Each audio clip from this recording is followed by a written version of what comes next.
It's 5 o'clock in Pirate Country, and it's time to get pumped up with the P-Man. Hit the door and hit the road.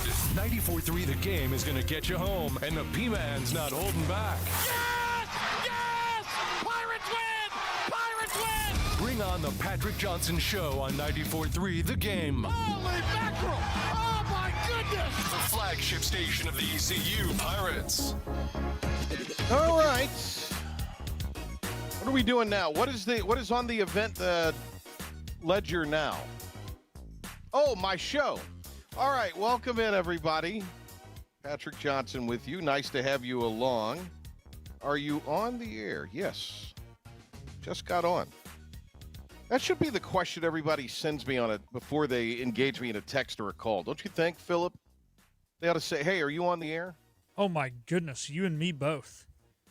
Because now don't lob yourself into this basket. You had one day. One day. I'm just talking about I'll be producing and people are blowing me up, and I'm like, oh my goodness. Oh, is that right? They're probably bitching about me. No, it's honestly it's worse during the noon hour because it's just middle of the day, and I think people on their lunch break and they just texting me about random stuff, and I'm like, yo, it is noon. I'm in the middle of the show. 5's bad, but not quite as bad as noon as far as getting text. Well, where are we today? The biggest story of the day. Tomorrow, a noon press conference. Blake Harrell will be the 23rd football coach in ECU history. Last night was quite a night at Inside Pirate Athletics. It seems like it was 2 months ago. And the cool thing about last night is Blake and the Pirates, they bought everybody's meal. You know what else they did, Pilk? I knew they bought everybody's meal in 2 rounds. Yeah, 2 rounds. 2-round max. I'd say Blake Harrell's off to a good start. That's how you get some NIL donations right there, baby. That's how you get them lubed up a little and say, hey, how about a little NIL contribution? But I thought that was a really nice gesture last night. We had the biggest crowd we've had of the year. Huge ovation when he walked in. Really cool stuff. A lot of people were there. I've some people I didn't even realize were there till after the fact. So I would have loved to have talked to some of those people, but it was just one of those nights there. But a great show. Thanks to the Tiebreakers folks. Also thanks to David Horn and our crew. Was Isaac back in the studio last night? He was. Okay, I figured. So thanks to Isaac. Great job. Let me ask you, Pilk, I've been released from my duties before in a few jobs. Kind of comes with the territory. You're nobody in the biz until you're no longer in the biz. And generally, everybody's done that I can recall. I can't recall any weird. Everybody's usually done it in a personal way. In more of the day and age, if this one work I do, if a client drops us, it's kind of like, that might be done via email, but the service provided is not direct face-to-face, if that makes sense. I'm talking in kind of a vague circle here, only to say that if you generally do work for people, you work with somebody, especially if they hired you, if they're going to dismiss you, it would seem like it would be done in a personal manner. I would even suggest it might be done face-to-face. Wouldn't you? I would hope so. I've got it on authority that Bubba Cunningham is out in Hawaii, the UNCAD. What did he do today? Told Mac Brown, you're not coming back, Grandpa. Mac said the other day, I'm planning on being back. Now, I'm not talking to my AD. Yeah, because he's with Hubert and the basketball team out in Hawaii. Ugh. That doesn't feel right to me. Does it to you? I think it sounds like Henry Hinton had something to do with it. It sounds like the AD is hanging out in Hawaii with the Hintons, and it's Henry's fault. Let the record show. Philip the Ref Pilkington suggested that, not Patrick Johnson. No, look, I'm not here to blow up anybody's spot if there's a spot to blow up. I'm just saying, let the record show that was Philip the Ref Pilkington and his Denver Nuggets hat. Yeah, no, that Henry actually, I guess the grandkids want to go to the basketball games. All the adults are saying, let's lay on the beach. Grandkids are saying there's a beach in North Carolina. Let's go watch basketball. So I don't even know if they've made it over to the games. But, yes, no, that's a little odd. But, the weird thing is, with this era of the portal and timing, you've got to pull the trigger when you pull the trigger. And, I mean, it's unfortunate. And, yes, you would want it to be done intimate. Hopefully it was at least done over a FaceTime call. But, what, a FaceTime call? How about a secured video line? FaceTime. I mean? All right, here's what I'm going to do, You get my Bill. point. I'm going to start FaceTiming you at every turn. I'm actually surprised you don't have an Android. That's actually what I'm surprised at. Oh, come on. No, you strike me as a Google phone, flip phone kind of guy. No. I'm a crotchety old man, but not that bad. No, you are a crotchety old man, but you are pretentious. So that way, you probably would have an iPhone. Yeah, that makes sense. So, by the way, you know who I'm surprised doesn't have? David Horn. A flip phone? No. Oh, I'm mad that he doesn't have an iPhone, though. I'm tired of those green text messages. Yeah, no, David Horn doesn't have an iPhone. And I am a little surprised at that. Seymour's got an iPhone. I'm really? very Does surprised he know at to that. use it? Well, I'll say this.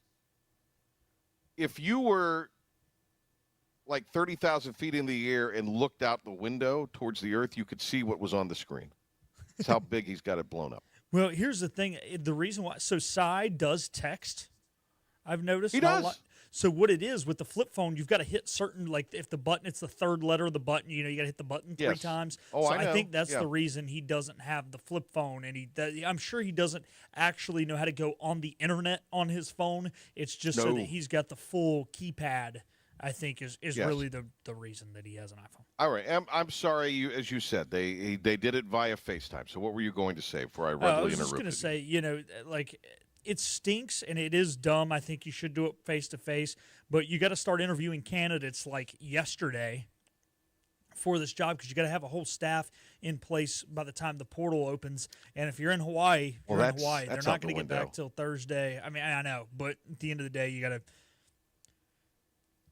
It's the world we live in. You know what? You don't want to have this problem. Bump the portal back to March or February, but with the portal opening 2 days after the season ends. You got to do. Well, and at least it's after the championship round. True. Yeah. Or championship weekend. Yeah, it gives you an extra week. Which, by the way, nobody wants to play in. You notice that? None of these coaches now all of a sudden want to play in the championship game. Boise game. State or Tulane or Army. Well, if you're Boise right now, you don't want to. That's true. You just want to be handed Right, because you're going to get a bye. Yeah. Now, you might want to play a game so you don't have a couple weeks off or extra week off. Yeah, you're already getting 2 if you get the bye. Right. But I don't think anybody wants nobody in the SEC wants this thing. I don't think the Big Ten's crazy about it. You think Oregon wants it? I mean, what are you going to do? What happens when you get 6 teams with 1 loss and what are you going to tie? Well, but it's also, here's the other thing, because this drives the whole thing. What is the reason that they started the conference championship games? It was because they had 12 teams in a conference. Not everybody played everybody. You needed the winner from each division so you could have a definitive champion. No. Oh, money? The hell with the definitive champion. Why do we care about a definitive champion? What we care about is, you said it, money, money, money, money. We can have a big neutral site event, get a big network to sponsor or to air it, pay us rights for it. It's part of our television package. And we can sell a couple sponsors to bring it to you. All in the name of money for the conferences. Which is fine. I mean, if we're capitalists, we're fine with that. But I'm just saying, you know what I'm saying, Pilk? Yeah. No. Hey, man. Look, sports. That's the next tug of war right there. It's gone from entertainment to the consumer to just making the almighty dollar for the producer. I mean, that's what it is. I mean, look no further than the Super Bowl halftime show. Why in the hell do we have a 25-minute halftime show with some performer who is auto-tuned and can't sing a note because of money. If you're going to do it, at least put somebody up there. Are they going to put Paul McCartney back up there, somebody who knows how to sing? Are we going to – Paul can't sing anymore. Are we going to – but your point's taken. Are we going to have a 25-minute halftime at Christmas when Beyonce performs? A dance party with Beyonce? I don't know. During the Thanksgiving Day games, they do a good job of still keeping it 12 to 13 minutes. They kind of run the person out there. Boom. It's like they do 3 songs, but they do like only a verse and a half. And so it's about 6-7 kind of a medley. Yeah. And so, that's how they do it then. So, I mean, I don't know. I would hope not. I mean, I think it's stupid. It's unfair to the players. I've talked to one player ever who's played in a Super Bowl that enjoyed the lengthy halftime. And it was a kicker.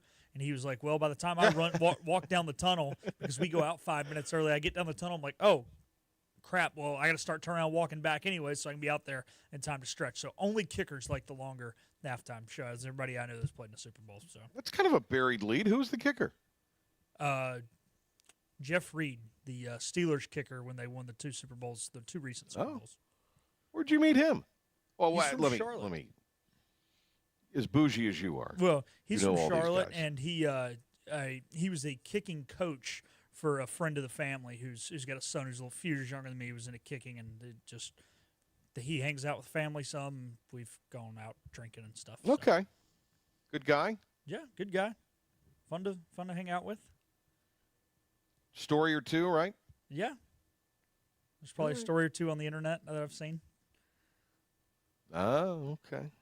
Not that I was a part of. Oh, okay. There you go. We have our Anson Belt and Buckle Pirate Game Day Countdown coming your way at 9 a.m. on Friday morning. It is presented by Orthopedics East. It'll be myself. It'll be Joey Football. It will be Philip the Ref Pilkington. Also, some programming notes for you. We're going to have ECU basketball that day, but that will be exclusively on 107.9 WNCT as ECU plays the NCA&T Aggies. And speaking of the basketball game, we'll get Seymour's perspective on that coming up in a couple of minutes. But the big story today, Mac Brown out. We're going to have Jason Sane on later in the hour. How about Mac to Charlotte? That would be entertaining. Very entertaining. Apparently he still wants to coach. I think that would be a huge deal for the 49ers. That'd solve some NIL issues. Mac to the Niners. Start it up, Pilk. Get the hashtag going. Mac to the Niners. All righty. I'll get Does it. Does this and I look, I've been taking some heat from the NC State contingent this week because they're the only team other than Wake and App and Charlotte that's not bowl eligible. But of course, none of those teams were talking about playoff possibilities before the season and how great their offense was going to be. There might have been some App fans. We're going to win the Sun Belt. That's a good point. That's a good point. Yeah, it's a good point, Pilk. If we win the Sun Belt, we beat Liberty, we're going to the playoffs. Right. Where is that game? Is it at North Carolina or is it State? Good question. It's at North Carolina. Ooh, boy, this doesn't bode well for Dave Doran and Double D, does it? No, yeah, you're right. It's in Chapel Hill. Mac, done. It's in Chapel Hill. Senior day. See you, Dave Doran. Yeah, I don't know if that's a good scenario for the Wolfpack. I felt like before that the Pack were probably going to win, but does he have to win to keep his job? Yeah, they're not getting rid of Dave Doran. No, so you think if they lose, he stays too? He doesn't have to win to keep it. Okay. No.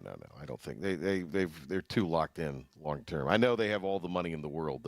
Fans will tell you that, but no. I mean, they just his extension's not that far along. Now, if they're 5-7, I mean, let's have a real conversation here about this. If they're 5-7, how do you not go in next year with added pressure? He goes 5-7. They let him keep his job. He gets but he slaughtered goes in the next year by Blake Harrell week Pirates? 1, and then he's gone. You lose to the Pirates, you're gone. Blake Harrell starts his official tenure with a 25-point victory. There's Carter Finley. Blake Harrell has a history of coaches playing teams and then the coaches get canned. It's already happened a few times, right? Yeah, you play the Panthers, you bench your quarterback. You play the Pirates, you fire your coach. Same thing with the Panthers, you fire your coach too. That's true. That happened once already this year. Yeah, happened a time or two. All right, Mac Brown out at UNC. Change of the times for sure. We are getting you ready for ECU and also the Navy Midshipmen, noon on Friday. Pirate basketball that afternoon at 5:30. Seymour, great Pirate in his own right, will be with us coming up. We'll preview that basketball game and talk a little bit about ECU out in Daytona Beach. And they're off to the 6-1 start. And then later on, Jason Sane will join us here on the Patrick Johnson Show. Acre Station Meat Farm, along with Lane Angus Beef, bring you Farm to Fork Beef. Stock your freezers now with affordable beef boxes, just in time for the grilling season. Farm to Fork Beef brings quality local beef to your family. From your traditional butcher shop, Acre Station Meat Farm. Come on down to Acre Station Meat Farm and find out why we're #1 in fresh cuts and friendly service. Acre Station Meat Farm, Highway 32 North, Pinetown. Living easy is the sound of children laughing as you make memories with neighbors and friends. It's the sound of nothing at all. It's the smell of the salt air. Hear the waters against the marsh grass. See the beauty of our coast. Bow Coast, located in Beaufort, North Carolina. Southern Living's best small town. Sawyer's Fun Park in Winterville is now open. With over 40,000 square feet of family fun, daily money-saving deals, and a full-service restaurant, Sawyer's Fun Park is guaranteed to have something the whole family will love. Test your ninja skills on our 2-story obstacle course or head over to one of our 5 rock walls and race your friends to the top. And when you've worked up an appetite in our laser tag arena or our one-of-a-kind ropes course, grab a table over at the restaurant and try our world-famous Southern Monster Fries. Reserve your spot today at SawyersFunPark.com and come join in on the fun.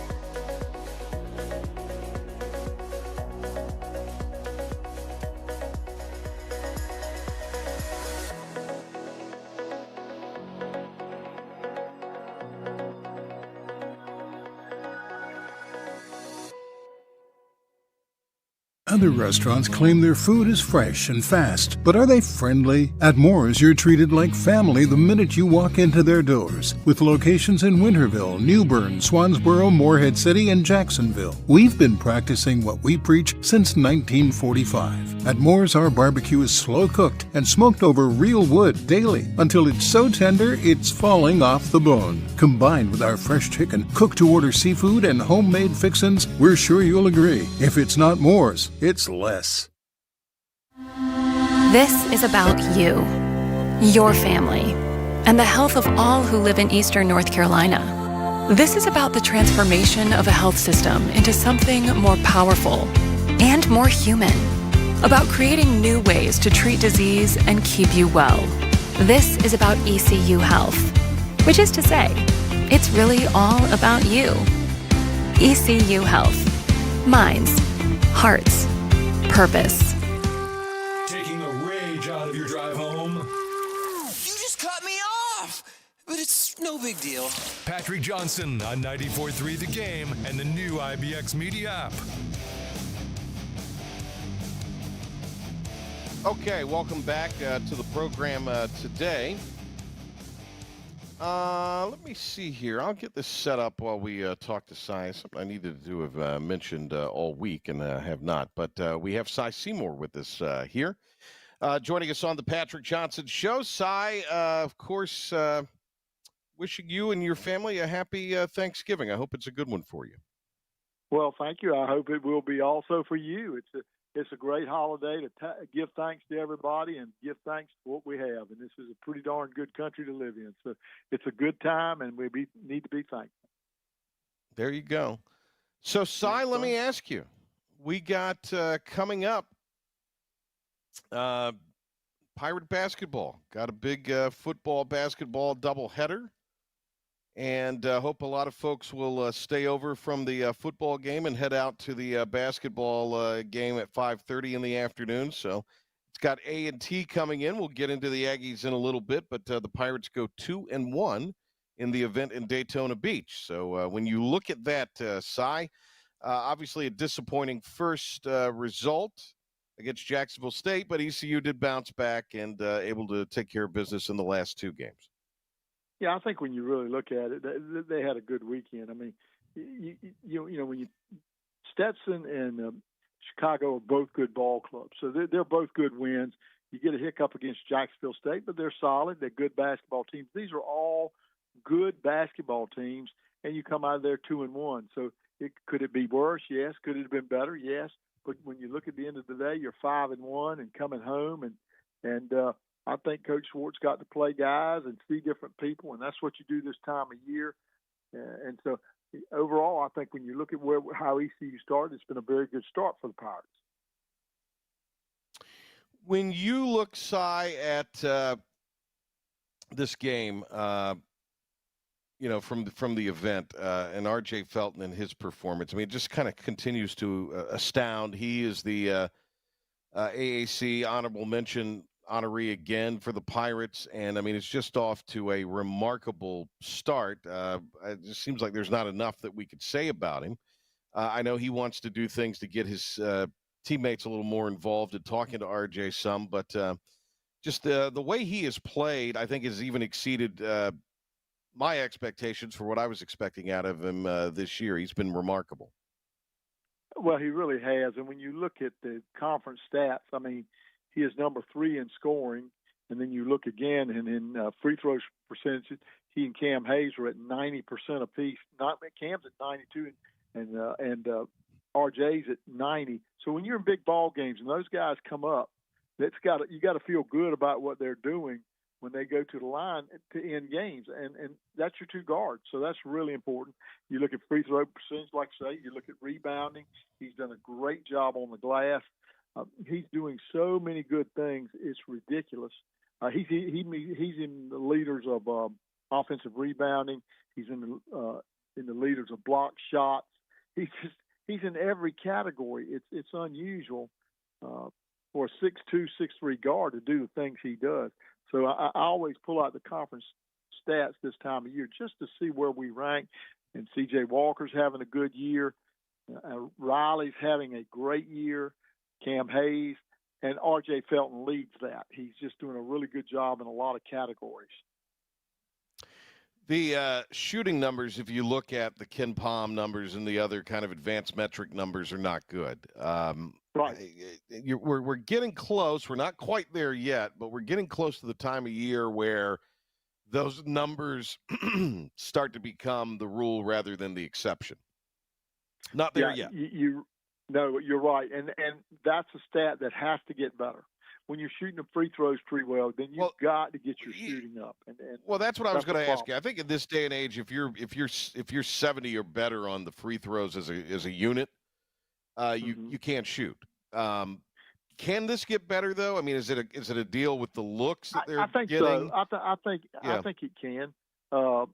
Field goal percentage right now. I mean, we are like 7th in the league out of 13. We're midstream on it. I think everybody has to get used to I think at this time of year, to be honest with you, I think teams press. They shoot too quick. They don't get in the flow. They really want to impress. And I think once you get settled in and get in your roles, it gets a little bit better because these guys are good shooters. But so far, they've just been, like everybody else, you go down and fire it, and that's what happened. But they've got to find that part of their game. The great Cy Seymour. Really yeah, the great Cy Seymour joins us here. Cy, when you look at the impact that Walker and Riley have had on this roster, I think it cannot be understated at all. They're doing things that help win basketball games. But it seems like that you would like to get a little more out of Woodard at this point. To me, that's maybe a minutes thing. Yeah. It was encouraging to see Jan Harrell come on and hit some threes down in the event in Daytona Beach. Samaro and LeBeau are nice players. But to me, those other two guys I just mentioned, Jay Shane and Harrell, are guys that are going to have to maybe see their minutes and production certainly go up to have a successful year. Well, I think Woodard is one of those guys that's the X factor, and it usually takes junior college guys a little bit of time to get into flow, but every time he's come in, he has sparked this ball club really strong. I think he's long, he's athletic, and I think he does a lot of good things. Pharrell's got to hit some shots. Jan's got to get a little bit looser. I think you got to get minutes out of Sear. I'm not sure if he wasn't hurt a little bit on this road trip, but Sear Malanga's got to help you. And you might have to go to the bench and find some other guys to get more out of the 5 position. The ECU looks good in a lot of places, but inside there's not the depth that's got to be developed before you get into Memphis and get into the American Conference. It is tough inside, but I love the perimeter game and I love the hustle of East Carolina. So you got to hope these guys get better, and they will. They will, and they're 5-1 right now. And going into the game against A&T, which is a pretty darn good ball club. A&T's much, much better. We're going to come back and talk about that game in just a little bit. I want to ask you about a couple other things. Memphis with a big win in overtime out in Hawaii over number 2 UConn yesterday. And I was watching a little bit of it in the first half, some of it when I got to tiebreakers. They had it up on the screen, the overtime, the end of regulation and overtime. And I was paying a little bit of attention to that as I could. Really impressed with Memphis's athleticism and length. And, maybe Penny's the only thing holding that situation back because they've got talent coming out of their ears. Well, the great thing about what Penny did, he didn't have a ball club until late year. I mean, I'm talking about in the summer. Crazy. He comes up with and he didn't have a staff. Yeah, didn't have a staff either. He fired everybody. That's right. But he has P.J. Haggerty that came over from Tulsa. And you know how last year against Memphis, he had 27 at Memphis. So yeah, we loved Haggerty last year when you and I had him. He was great. Yes. And then Colby Rogers, those two, and he's from Wichita State. Those two guys the other day against UConn got 22 and 19. Tyrese Hunter is out of Iowa State, great player. He got 26. I mean, he and P.J. Carter from Texas, these guys are players. Dane Danger, he had 14 in 19 minutes. He had 14 points. He's from Baylor in Illinois. Musa Cisse came over used to be at Memphis, went down to Mississippi State. Now he's back at Memphis, and he is stronger and better than he was, and a really good player. And I'm not even counting the guys like Jared Harris, who's a top 100 player, and Nicholas Jourdain, who played well. This is a loaded Memphis team, and they're playing that way. I mean, let's make no bones about it. When you look at them so far, you say, well, how's Memphis done? Well, they beat Missouri at Missouri. They beat San Francisco. Then they beat UConn. That's their wins. I mean, they're undefeated, but Missouri's a big win. I mean, and so these they don't play around. I look at our league; it's done really well. When you look up that North Texas beat Minnesota and Oregon State. I mean, you've got teams in this league that are playing really well. Wichita beat Northern Iowa and St. Louis, two really good players, and Western Kentucky. So the league is really playing well, but don't count out ECU's win over George Mason. These are good wins in this league. This is a solid, they really are. League. Yeah, you got to be ready every night. What'd you think of Dan Hurley's belly aching after the game. I thought he went overboard. I thought, you know, he is a tremendous coach. I think he's one of the best I've ever. Offensively, he put a clinic on in Greenville about, I guess, 2 to 3 years ago. In fact, that's where it's the game that Tristan Newton got 25, and then he had been there 3 years, and then the portal woke him up, and he goes there. Joe Dooley got fired, so he went up there. But he put on a clinic that day. I mean, his offensive sets and the things he does are second to none. He is a real basketball guy. But I thought he was too emotional yesterday. He's too good a coach to go that crazy, and I thought it cost him. I thought it cost him the ball game because it doesn't cost. Yeah, it costs you with the officials and the technical, but your players also get emotionally thinking about officials instead of playing. So you got to stay on track as a coach to not lose their temperament and their drive on what they're supposed to do. And he is, look, I'm judging. He is a tremendous coach and one of the best that's ever been. And I hope he'll settle it on down because he's too good a coach. I thought Penny really kept his cool. I thought he didn't get many breaks that day either, but he kept his cool. Penny Hardaway. I thought he did a really good job with his team. So A&T is the opponent. Again, they got a great deal with football, $10 tickets on Friday. No reason not to head out if you don't have plans. If you're looking for something to do, go to the game. And then take that ticket, exchange it in for a $5 basketball ticket. I mean, $15 to see a Division I football and basketball game in one day. You can't beat that. So I really hope a good crowd will be at football, and I hope there will be a really good crowd at basketball too, because I think these next 3 games for East Carolina are going to be really telling because you got Wilmington next week, sure, really good team. They're going to come in. They're not going to be scared. They're forecast to win the CAA. Then you go to South Carolina. That's going to be tough. But you can't overlook this North Carolina A&T game Friday. They went up and gave Buffalo everything they could have handled on their floor last night. And, you know, A&T was the road team. They got you know, they feel like they got hosed on a call at the end. And there you go. Could have easily have won that game. You know, watching that thing, what you've got to look for, and they are very good. It's so funny. Monty Ross is their head coach. And I interviewed him when he was the assistant coach at Temple, but he was the head coach at Delaware and was the coach of the year. So this is a guy that can really get it done. But he's got play. I mean, what he does, he has shooters, and there are 4 of them, and they do it. Forrest, Glasper, and Lamont. These guys can, and Shell. These guys shoot it, and then they've got a big guy, and he does a great job. And he's 6'9". He set screens for them. And they came. A&T came down last night, a 3-on-1 break against Delaware, and they pull up and shoot 3. They didn't go. I mean, you have a chance to take it to the hoop. They pull up. They shoot that 3, and they're going to try to hit it, and they do a good job with it. And they're very aggressive. They're very active on the glass, and they're hard to defend. I think they're a very good basketball team and a dangerous team for East Carolina. You better bring it all against that team, and then you turn around and you got to play Wilmington, and we know how that game is. That game is going to be a dogfight.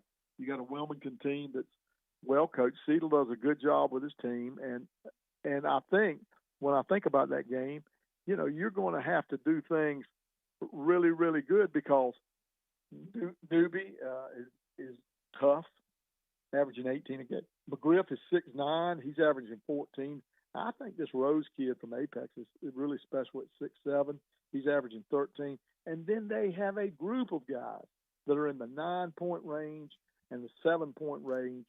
And their minutes played, the most played is 29 by Newby on an average. The 20s, 22, 24, and you look at their productivity. When you're Rose at 6'7", you play 24 minutes and you get 13 points. McGriff plays 22 minutes and gets 14 points. That's really output. McGriff had 18 versus Kansas, and Rose had 10 points, 9 rebounds versus Kansas in a ball game. At first half, it was pretty much dead even. That second half, now give credit. Kansas became Kansas, but this is a really good Wilmington team that always plays well, and it has a great tradition, and ECU has to bring it against that team. So these two games are very difficult, and I sure hope the people will come out. I want to congratulate Blake Harrell for getting the job at East Carolina, and the administration for hiring and making that tough decision. You got to give John Gilbert credit and his staff for making a tough call early, and it worked, and it's done well for them. And these kids love Blake Harrell, so congratulations to Coach Harrell. But also, let's get out and watch this basketball team after the football game, because you're going to see two good contests that day.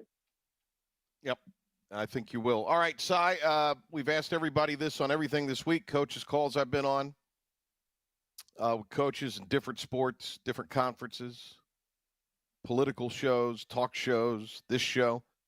What is Cy Seymour's favorite side dish, or just, favorite part of the Thanksgiving meal?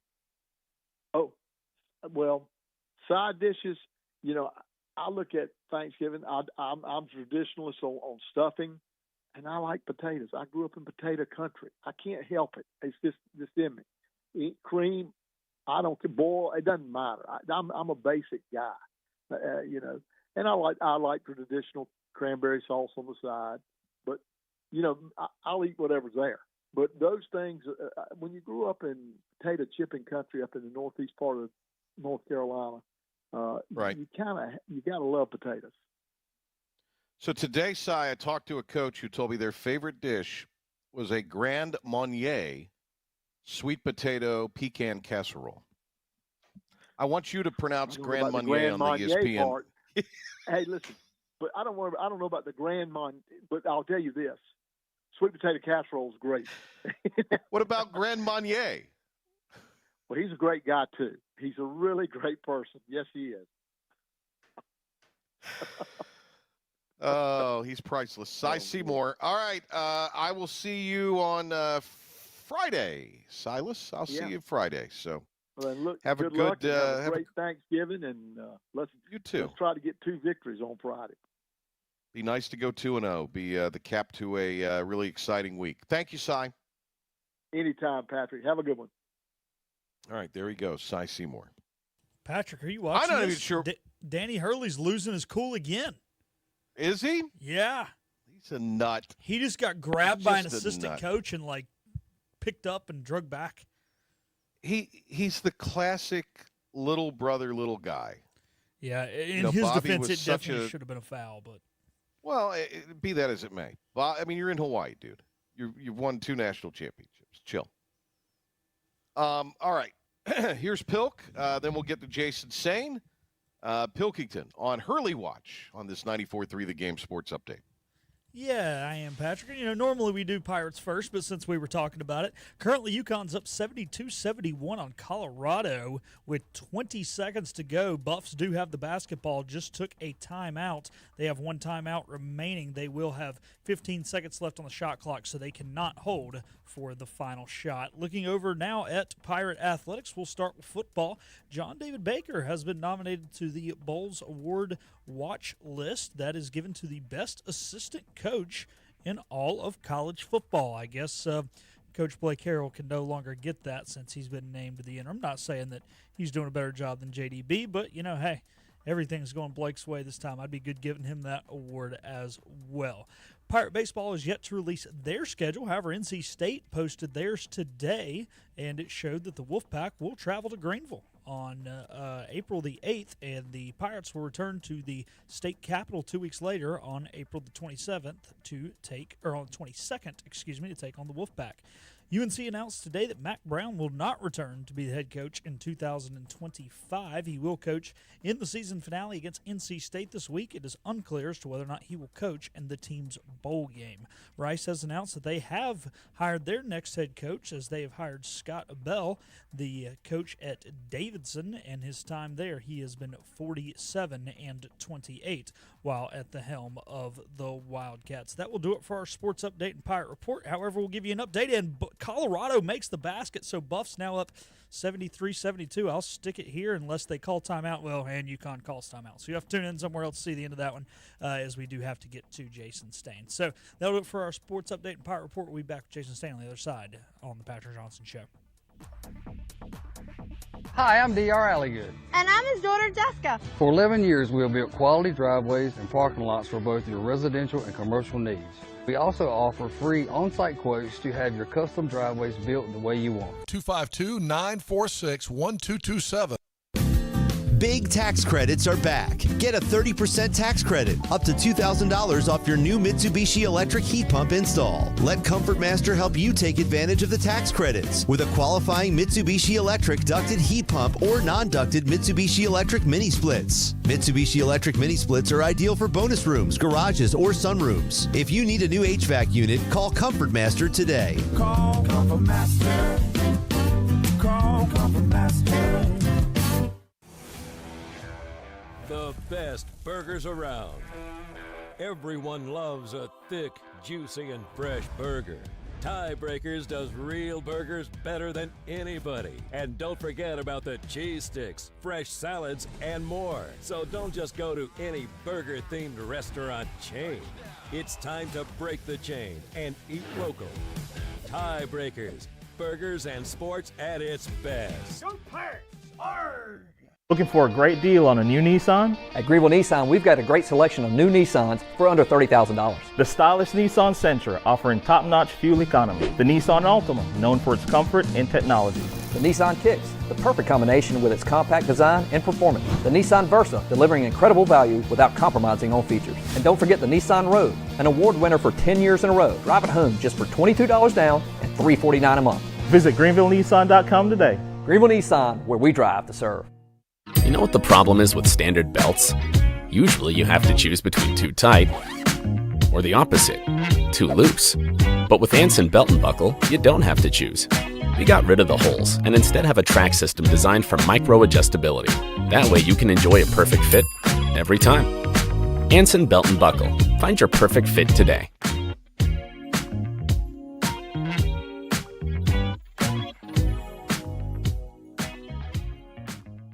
Hi, I'm D.R. Alligood. And I'm his daughter, Jessica. For 11 years, we have built quality driveways and parking lots for both your residential and commercial needs. We also offer free on-site quotes to have your custom driveways built the way you want. 252-946-1227. Your confidence makes everything look good. You see the world in vivid color, not black and white. Swing through your neighborhood Fantastic Sam's Cut in Color. And let our experienced stylists take you from everyday to extraordinary. Fantastic Sam's hair salons are locally owned and operated. Our full-service salons are conveniently located in Goldsboro, Kinston, Greenville, New Bern, Jacksonville, and Calabash. Stop in today at Fantastic Sam's, where the possibilities are endless. Riding shotgun with you on the drive home. It's showtime. This is the Patrick Johnson Show on 94.3 The Game. How about the Buffaloes, Pilk, stunning UConn? Colorado. That was awesome, baby. How about them Buffs? So, look, UConn at best would go 1-2 out in Maui. How about that? How about that?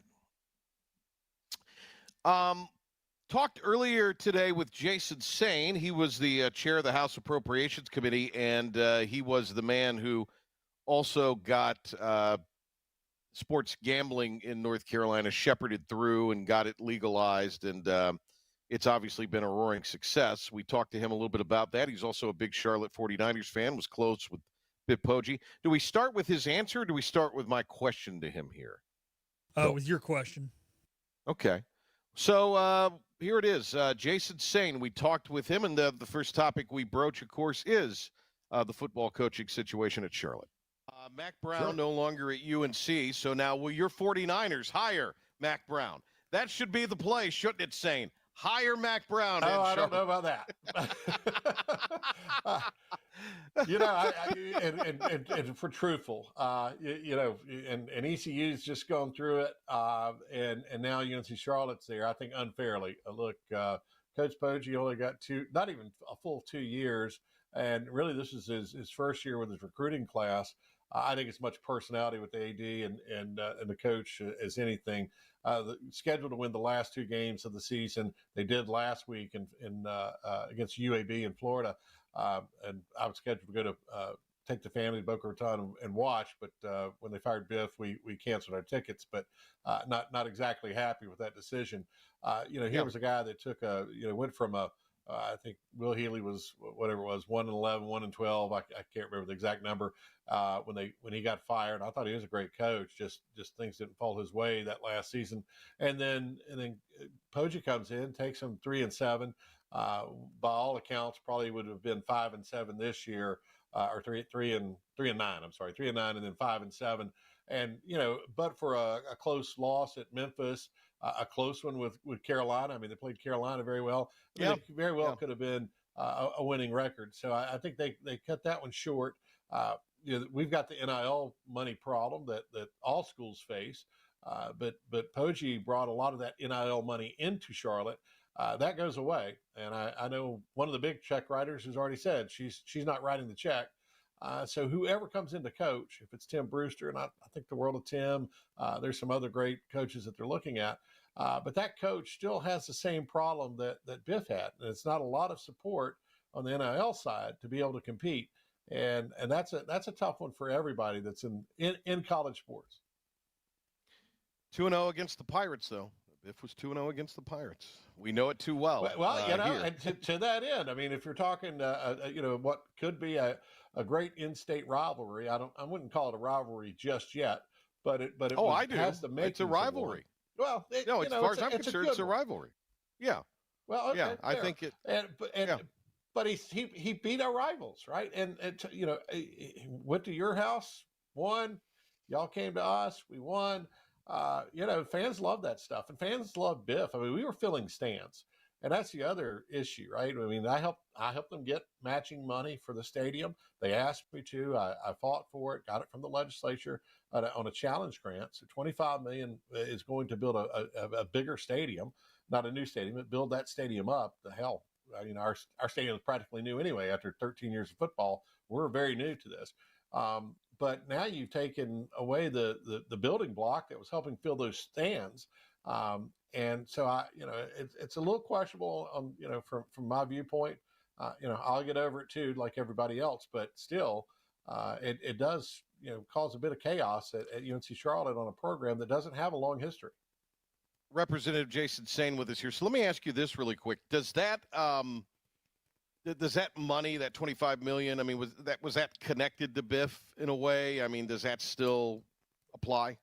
Well, I could say that, it's not connected to him directly, but it is, something that when decision makers are making their decisions, me included, we're looking at, hey, this is the way the program is headed. This is the person that, I was told by the AD, by the chancellor that we're going to build a football program on, and now he's gone.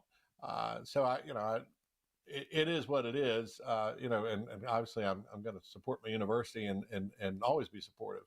Sure. But it does, it's one of those things where I just don't think the timing was very well thought out. All right. Last thing for you here on, and it has to do with sports gambling. I think it's been pretty well a success. You were one of the architects of it, really shepherded it through after it did not pass a couple legislative sessions ago, or I guess 3 legislative sessions ago, and then passed and then was implemented. Where are you on the tax? Because it doesn't seem like Phil Berger, and I realize that's the other chamber, but you know Berger pretty well. It doesn't seem like he has any tolerance for, if you lose money, you still have to pay taxes on it. Or if you gain some money and then you lose it back, you still got to pay taxes on it. So, how was that discussed when you were in the negotiations? Have you evolved on that? If you were against it, was that something you were maybe agreed with? If you do take losses, you don't have to pay taxes on the losses. Just give me a little bit of insight into that, because you were inside on all this. Well, yeah, I mean, this is, paying taxes on the losses. We already implement a tax. That's where we get the revenue for the state, right? So you're being taxed. To me, it's almost double taxation. It's like going to a restaurant, buying the food. It's your entertainment. you buy the food and you pay the sales tax, but then we're going to come back later and say, well, look, your meal cost you, so we're going to charge you again for it. I mean, and from a philosophical standpoint, I think Republicans should go back and really take a hard look at this. Look, Keith Kidwell, who didn't support the sports betting legislation, does believe, and he's one of the finance chairs now, and he has argued to at least comply with and match up with what the feds do. It's an easy fix. It's I think it's from a tax fairness standpoint. If we're being philosophically truthful and consistent, then I think that they should look at that. Maybe there's a if there's a compromise, maybe there's a threshold. But look, I don't even believe in that. Quite frankly, I think you should be fair and always be fair and be consistent. So I think from consistency standpoint, I think this has merit. But I also give everybody the benefit of the doubt. No one truly knew what kind of revenues we were going to have. From sports betting. We say as Republicans that if you don't want to see something grow, tax it. Well, here we're double taxing this activity, which we've all said we're enjoying. And I know Lita Berger is a sports fan just like I am, and have utmost respect. The whole point is helping our athletic programs, our sports tourism grow. So I think we want to encourage that. And look, so the more that people have opportunities that they can afford it, and this is their entertainment, this is what they do. I think putting up barriers to that don't make a lot of sense if we want to get more revenue from it. I think, at some point there's a law of diminishing returns, and that kicks in. People start making decisions on how and where they place their bets. And, for some of these high wealth bettors who do this, somewhat as a living, they're getting taxed on earnings for sure. But hitting them on losses just doesn't seem exactly fair. Chairman Sain, great to have you on. All right, really quick, we've asked everybody this week, favorite dish, side dish, favorite dish for Thanksgiving. What is it? So the stuffing is mine, right? If it's got the celery in it, it's got good flavor, not this dry stuff, not this cake stuff. Right. I like it crumbly, pair it with a great gravy. That's my favorite part of Thanksgiving. I mean, the meat's great, but you got to have that stuffing, and you got to have it right. The other pet peeve is the cranberry sauce in a can, and it's put out and it's still in the shape of a can. That drives me nuts. So I like the berries in there, and so I've got some real opinions on Thanksgiving. It's awesome to have you on. Happy Thanksgiving to you. Happy Thanksgiving, Patrick. Great talking to you.